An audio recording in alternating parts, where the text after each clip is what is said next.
한준희 장지현의 원투펀치 230회 2부 시작하겠습니다. 슈틸리케호가 우즈벡전 명단을 발표했습니다. 참 이번 명단 발표까지 유독 우여곡절도 많았던 것 같고 시간도 좀 길었던 것 같은데 자 명단을 살펴보니까요. 일단은 저는 최철순 선수의 발탁이 참 눈에 띄었어요. 저희가 원투펀치에서도 꽤 많이 다뤘지 않았나요? 이 선수에 대해서? 이번 명단은 우즈벡전을 위한 명단입니다. 그래서 과연 이제 이 명단이 우즈벡전을 대비한 스쿼드 구성인가라는 부분에 있어서 사실 살펴봐야 됩니다. 또 자신의 어떤 전술 철학에 맞는 선수를 뽑는 것도 중요합니다만 과연 이 스쿼드가 우즈베키스탄전에 대비한 좋은 스쿼드인가 거기에 대비한 스쿼드인가를 또 보는 것이 중요한데 네. 일단 우즈벡이 최근에 중앙 쪽에 뭐 제파로프나 베테랑들이 섞여 있는 상황에서 측면 윙포워드 자원들은 이제 젊은 선수들, 기술이 좋고 스피드가 있고 득점 능력이 있는 선수들로 세대 교체가 되고 있기 때문에 그런 부분에서 과연 우리가 잘 대비한 스쿼드가 되느냐 그것을 이제 지켜봐야 되는데요. 그런 고민의 차원에서 23명이 아니고 25명을 뽑았는데 일단 왼쪽 수비를 볼 수 있는 자원만 지금 3명이 됐죠. 박주호, 윤석영, 홍철 뭐 이런 과정에서 소속팀에서 계속 뛰고 있는 선수가 나와야 된다는 뭐 기존 원칙을 깬 것 아니냐. 윤석영 선수는 출전을 못하고 있으니까 박주호 선수는 조금 뛰고는 있습니다만 그런 부분에서 비판도 받고 있습니다만 전체적인 틀에서는 어쨌든 최철순 선수의 기용과 왼쪽 수비의 선수들을 대거 선발하면서 약간 테스트 형식으로 2명을 잘라내겠다라는 보관은 역시 측면 수비에 대한 고민을 또 잘 드러내고 있다 이렇게 봐야 될 것 같아요. 네, 그렇다면 그 캐나다전을 치르고 나서 그 2명을 이제 뺀다는 그런 얘기인가요? 네, 지금 얘기가 일단 윤석영 선수, 박주호 선수에게 캐나다전을 나눠서 뛰게 할 요량인 것 같아요. 그런데 아마도 홍철 선수는 뭐 지난번에도 뛰었던 선수고 선발이 되었던 선수니까 윤석영, 박주호 선수 가운데 한 명이 그래도 우즈벡전을 위해서 또 승선이 되지 않겠나라는 생각인데 장지현 의원이 지금 말씀해 주신 것처럼 일단 우리에게 가장 중요한 것 1번이라고 한다면 측면 수비가 될 것이고 측면 수비를 우즈벡전에 실제로 어떻게 선택하는가 그리고 그 선수들이 우즈벡 선수들에게 맞서서 정말 좋은 퍼포먼스를 해줄 수가 있을 것인가가 중요하고 두 번째로 중요한 부위는 역시 중앙 미드필드 구성을 어떻게 하는가인 것 같아요. 정우영 선수를 역삼각의 아래쪽에 두고 이제 위쪽에 이제 2명을 두는 방향이 하나 있고 그리고 또 한 가지는 역시 기성용 선수 옆에 한국영 같은 선수를 두면서 이제 또 정삼각 미드필드를 만드는 두 가지 방안이 있는데 저는 이 중원 구성을 또 굉장히 잘해야 된다고 봅니다. 결국은 제파로프라든가 아흐메도프라든가 우리가 익히 알고 있는 상당히 수준이 있는 선수들이 우즈벡의 또 미드필더를 구성을 하지 않습니까? 이제 그런 점을 고려해 본다면은 이 최철순 선수 카드가 어떻게 사용이 될지 한번 요거 지켜볼 필요가 있다고 생각을 해요. 그러니까 전북에서 최강희 감독이 최철순 선수를 활용할 때 중요한 경기에서 수비형 미드필더로 쓰는 경우들이 있잖아요. 그러니까 우리가 뭐 예를 들어 기성용 선수를 아래쪽에 쓸 때 기성용의 파트너가 누가 돼야 되느냐 항상 고민을 많이 했는데 혹시 최철순 선수가 그 역할을 할 수 있지 않을까. 이 최철순 선수의 활용 방안이 전북에서와 같이 대표팀에서도 한 번쯤 이루어질 것인지. 예, 그래서 에이스 킬러 같은 역할을 이제 최철순 선수가 하곤 하는데 이제 요것도 한번 최철순 선수가 들어왔기 때문에 지켜볼 만한 화제거리라는 생각이 됩니다. 그리고 또 황희찬 선수의 발탁도 참 신선하다고 느꼈거든요. 네, 황희찬 선수는 뭐 팬들 아시다시피 올림픽에서 좋은 활약을 해줬고 지금 뭐 무에서 유를 창조할 수 있는 특히 조커 자원으로서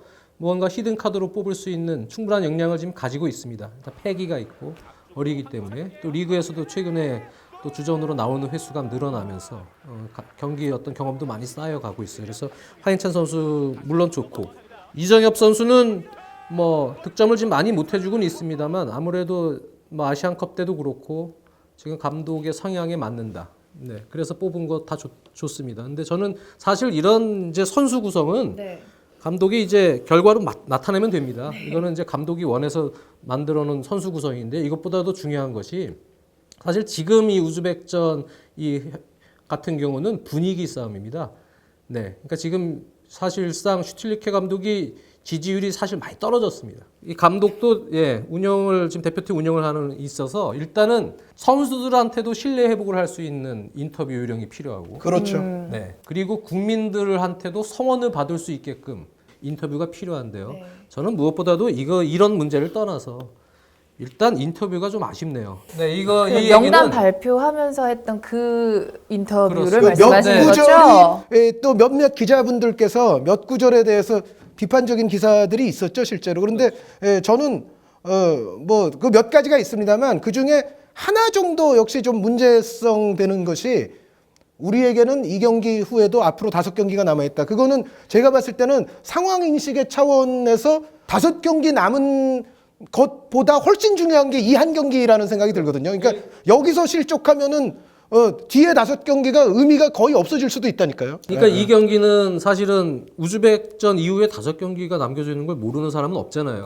다 알고 있단 말이죠. 그쵸. 예, 근데 우즈베키스탄전은 결정적인 경기는 아니다. 이후에 5경기나 남겨져 있다. 이거는 인터뷰 요령으로 봤을 때는 정치하는 사람으로 만약 본다. 네. 그러면 거의 D등급을 받을 수 있는 이 멘트입니다. 그날로 네. 지지율 다 빠지죠. 맞습니다. 네. 그러니까 이거는 사실 지금 분위기는 국민들한테 어떻게 하면 내가 이 한 경기로 책임질 수 있을 만한 나는 이 경기가 나에게 가장 중요한 경기다. 그건 여러 가지 정황도 그렇습니다. 이 경기 이후에 3월부터는 중국 원정이 있죠. 카타르 원정이 있고 우즈벡 원정이 마지막까지 있단 말입니다. 항상 우리가 중동 원정, 중국 원정 어렵습니다. 이긴다는 보장도 없고 과거의 역사가 그걸 말해주고 있고 우즈벡 원정 또한 그래요. 전체적인 뭐 피치 환경이나 여러 가지 환경적인 요소가 어려운 걸 알고 있기 때문에 여기서 낙마에서 승점이 벌어지면 그 이유가 너무 힘들 것이다. 확률적으로. 그것을 국민들이 알고 있기 때문에 이 경기가 그만큼 중요하다는 겁니다. 그래서 여기서 사실 정확하게 해줘야 될 멘트는 나는 이 한 경기로 책임질 각오가 돼 있다. 나는 이 한 경기에 모든 사활을 걸겠다. 5경기는 난 보지 않겠다. 그렇죠. 이 멘트를 해줘야 돼요. 그래서 이 국민들이 이 한 경기에 지금 조금 실망을 하겠지만 모든 성원을 좀 다 해달라. 이 멘트가 사실은 조금 더 맞지 않나라는 생각이고. 이게 당연한 얘기지만 이 현실 인식에 대해서 한 번만 더 부언을 드리면 그런 거죠. 우리가 우리 일 아니지만 예를 들어 유럽 지역 우리와 지금 비슷한 숫자가 예를 들어 한 조로 묶여서 유럽 지역 같은 데서 예선할 때 전반부에서 5점, 6점 떨어지면요. 그 팀이 후반부에 뒤집는 경우가 우리가 그냥 객관적으로 딴 팀들, 딴 나라들 하는 걸 보면 별로 없어요. 그런데 우리는 5경기를 잘하면 뒤집을 수 있을 것이다? 그렇지가 않다는 얘기죠. 그리고 장 의원님 방금 전에 잘 지적해 주셨듯이 우리가 그래도 한 골 차로 간신히 그래도 2승을 낚은 상대들이 중국과 카타르 아닙니까? 근데 중국과 카타르가 원정이에요. 그러면은 우리가 여태까지 한 걸로 하면은 홈에서 간신히 이겼는데 원정 가서 이긴다는 보장이 없잖아요. 그렇죠. 5경기가 남았으면 다른 팀한테도 5경기가 남은 그렇죠. 거잖아요. 네. 그리고 지금 차두리 선수를 분위기 메이커 형식의 전력 분석관으로 지금 영입을 한 상황이기 때문에 무엇보다도 선수들을 지금 하나로 모으는 또 그런 역량도 필요한데 마치 이제 김신욱 선수는 약간 뭐 플랜 B처럼 생각하는 듯한 뉘앙스의 또 발언까지 했다는 얘기입니다. 그러니까 그 부분도 역시 선수들 사이에서는 또 그 부분이 전체적인 신뢰를 하나로 단합시키는 데 있어서 좀 문제가 있을 수 있는 발언이에요. 그래서 저는 사실 다른 걸 떠나서 지금 슈틸리케 감독은 무엇보다도 지금 전체적인 분위기를 하나로 단결시키는 것이 제일 중요해요. 네. 근데 그 제일 중요한 거를 사실은 1차적으로는 실패했어요. 그래서 캐나다전을 또 칭찬경기를 앞두고 또 기자회견을 하거나 뭐 할 기회가 있겠습니다만 조금 더 요령 있는 인터뷰가 필요하다. 지금은요. 네. 네, 그런 생각이 듭니다. 그러니까 한국 축구가 지난번 월드컵 예선 때도 예를 들어 최종 예선도 아니고 예를 들어 2차 예선 마지막 쿠웨이트전 뭐 이런 거 아주 운명이 걸린 경기 아니었습니까? 그러니까 그 마지막 라운드 그런 경기 치르는 듯한 느낌을 일단 수장이 줘야죠. 그래서 이 우즈벡전은 정말 모든 우리 선수단이 뭐 벤치에 있는 선수건 실제로 나가서 뛰는 선수건 함께 으쌰 할 수 있는 이 한 경기가 이게 마지막 라운드다. 앞으로 5라운드가 더 남은 게 아니라 이게 마지막 라운드다라는 느낌을 수장부터 선수들에게 다 주입이 돼야 선수들이 정말 이 경기를 마지막으로 생각을 하지. 수장이 일단 5라운드가 남았어요. 이렇게 말씀을 하면은 그 선수들도 그럼 5라운드가 남았네? 그게 아니거든요. 지금 이 경기가. 그러니까 제가 왜 이 분위기 얘기를 또 중시하냐면 네. 과거에 비단 월드컵 예선이 아니더라도 뭐 이란에게 2대0으로 좀 대패했던 당시나 또는 뭐 방콕 아시안 게임이었나요? 태국한테 졌을 때도 그렇고 이게 전체적인 분위기가 무언가 조금 신뢰가 떨어지고 또 기사들도 그런 식으로 좀 비판 기사들이 좀 많이 나오고 그런 상황이 되면 선수들도 상당히 부담이 커지고요. 감독도 무언가 쫓기게 되고 경기 내용에 그것을 영향이 미칩니다. 네. 그러니까 지금은 사실은 이제 이러한 분위기를 특히 우즈벡전 이 한 경기 같은 경우는 이런 분위기를 빨리 전환을 시켜줘야 됩니다. 이것을 코칭 스태프가 잘해줘야 되고 또 뭐 차두리 선수도 들어갔습니다만 무언가 선수들이 화합해서 즐거운 분위기 속에서 이 경기 좋은 경기를 만들 수 있게끔 여론 형성을 할 수 있는 하나의 돌파구가 좀 필요합니다. 이제 그런 것들을 캐나다와의 평가전 결과도 중요하겠지만 전체적으로 이 코칭 스태프와 선수들 사이, 특히 코칭 스태프이 잘 머리를 조아려서 만들어낼 수 있어야 돼요. 네, 그래서 지금 상황은 무엇보다도 그게 더 중요하다고 좀 보여져요. 그래서 저는 사실은 개인적으로 그 이정엽 선수, 박주호 선수, 윤석영 선수 이 세 선수에 대한 이야기가 최근 언론에는 가장 많은 것 같아요. 그런데 적어도 이 우즈벡전 경기하기 전에는 비판 하나도 안 하겠습니다. 선수 선발에 대해서. 진짜로. 네. 저는 이 경기는 우리 이제 보는 입장에서도 이 경기는 사실 결과 나올 때까지는 우리가 지지를 해주고 밀어줘야 된다. 그런데 다만 그 인터뷰 때 딱 한 구절. 우리에겐 앞으로 5라운드가 더 있다. 그거는 그런 것을 반복하지 않기를 바라는 마음에서 제가 그 얘기는 한 거고, 선수 선발 같은 거는 지금 이 원투펀치 자리에서 저는 하나도 문제 삼지 않고 다 일리 있는 선발이고 정말 총동원형이고 정말 지푸라기라도 잡는 심정으로 우리가 모든 것을 쏟아붓는 슈틸리케 감독의 어떻게 보면 여태까지 한국에서 지금 2년여를 있었는데 그 2년여의 정점에서 모든 것이 집약된 한 판을 이번 우즈벡전에 해야 되기 때문에 저는 이 멤버 구성이나 이런 데서는 아무 비판도 안 하고 무조건 저는 이기기를 그냥 바라고 있습니다. 그만큼 중요한 경기인데 우즈베키스탄이라는 그 대표팀의 입장에서도 볼게요. 우즈베키스탄도 사실 우리 못지않게 지금 굉장히 승리가 간절한 상황이에요. 그렇죠. 우즈베키스탄이 이제 분리 독립해가지고 나온 이후에 처음으로 지금 월드컵 진출이 4라운드밖에 안 했지만은 가십권에 들어왔단 말이에요. 그러니까 우즈벡도 분명히 우리를 상대로 쉽게는 절대 나오지 않죠. 이제 예전이랑 조금 다른 부분이라면 이제는 아시아 쿼터 때문에요. 중국 리그에서 뛰는 선수들이나 중동에서 뛰는 선수들이나 좀 나가서 뛰는 선수들이 많아지면서 한국을 경험한 선수들. 또. 예전에 타코르가 주축이 된 자국에서 뛰는 선수들을 중심으로 해서 아주 일부 아흐메도프나 이런 선수들 러시아에서 잠깐 뛰는 선수들 빼고는 자국 리그 선수들로만 딱 들어가서 뛴 것보다는 지금 전체적인 무언가 경기 내용들이요.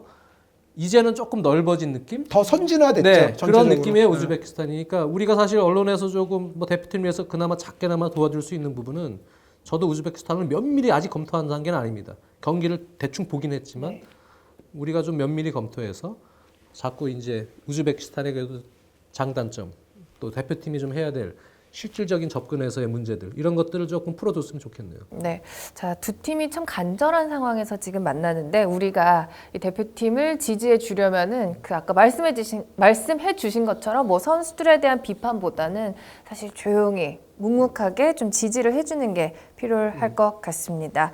자, 지금 기성용 선수가 또 캡틴이잖아요. 네. 그리고 또 말씀하신 것처럼 차두리 분석관도 들어왔고 또 곽태희 선수도 베테랑으로서 팀의 중심을 잘 잡아줄 것 같고 왠지 저는 느낌에 이번 대표팀은 뭔가 또 다른 모습을 보여줄 것 같은 기대는 확실히 있어요. 네, 역시 뭐 이제 경험이 있는 선수들 구자철 선수도 그렇고 지동원 선수도 요즘에 또 골도 넣었잖아요. 네. 지동원 선수도 포칼에서 넣었고 구자철 선수도 리그에서 바이른 뮌헨전 득점을 했고 또 기성용 선수가 지금 나쁘진 않아요. 전체적인 폼이 이제 손흥민 선수의 뭐 우리가 누차 얘기하는 활용 방안, 네 거기에 이제 또 차두리 분석관이 들어가서 유럽파들을 중심으로 전체적인 분위기를 또 잘 잡아주는 그런 부분만 되면 지금 전체적으로 피곤할 겁니다. 특히 유럽파들은 하지만 이제 컨디션이 좀 상승된 상황에서 우즈벡전을 좀 칠 수 있지 않을까. 일단 그렇게 기대를 좀 해보겠습니다. 네, 우즈베키스탄전이 얼마나 중요한지 우리 선수들이 우리보다 더 잘 알고 있을 그럼요. 겁니다. 그렇기 때문에 여러분 이 슈틸리케호에 대한 응원 여러분 댓글로도 많이 남겨주시길 바라고요. 옐로 아이디를 통해서도 또 의견 많이 남겨주시기를 바라겠습니다. 자, 슈틸리케호에 대한 원투펀치의 생각 여기서 정리하도록 하고요. 저희가 월요일에는 참 재밌는 주제를 뽑아 오셨어요. 최근 유럽 축구를 뜨겁게 달구는 3백 집중 분석하는 시간을 갖도록 하겠습니다.